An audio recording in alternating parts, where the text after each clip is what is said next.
Pozdrav dragi gledalci, dobrodošli na kanal Digital Lion. U današnjem tutorialu ću vam objasniti šta je to social media marketing i kako možete zaraditi prodajom svoje usluge.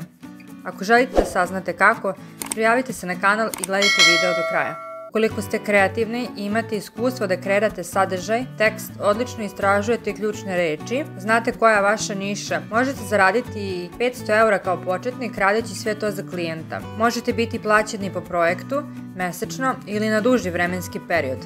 Također ovaj posao vam može doneti dodatan prihod ili čak stalan prihod. Na ovoj poziciji možete raditi kao freelancer u nekoj kompaniji ili čak za privatne biznise. Danas se svačiji biznis i reklama bazira na društvenim mrežama, tako da je ova pozicija uvek tražena. Na web sajtovima Fiverr i Upwork možete besplatno kreirati nalog i napraviti oglas za vašu uslugu. Detaljnije o Fiverr i Upworku možete pogledati u prethodnim videima. Možete istraživati ključne reči, kreirati strategiju marketinga, kreirati sadržaj, sliku i video. Social media marketing za cilj ima poboljšanje komunikacije sa korisnicima i povećanje izloženosti brenda i njegovog dometa ka potencijalnim mušterijama.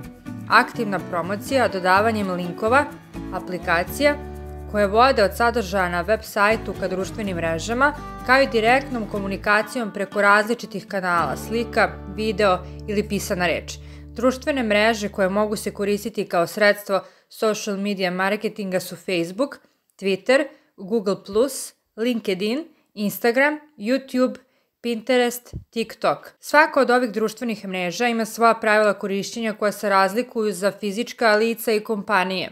Posebna pogodnost koje kompanije mogu da dobiju je sponzorisano objavljivanje oglasa, koje se naravno plaća kako bi se došlo do većeg broja pratilaca, a samim tim i povećao saobraćaj ka web sajtu ili ciljnoj web stranici. Pasivna social media marketing promocija. Pasivna promocija promovisanjem aktivnosti na društvenim mrežama, ažuriranjem statusa, dodavanjem slika, tweetova ili članaka na blogovima. Reakcije korisnika se dalje mogu analizirati kako bi se nezadovoljstvo i problemi rešili, a njihovo iskustvo u dodiru sa brendom poboljšalo.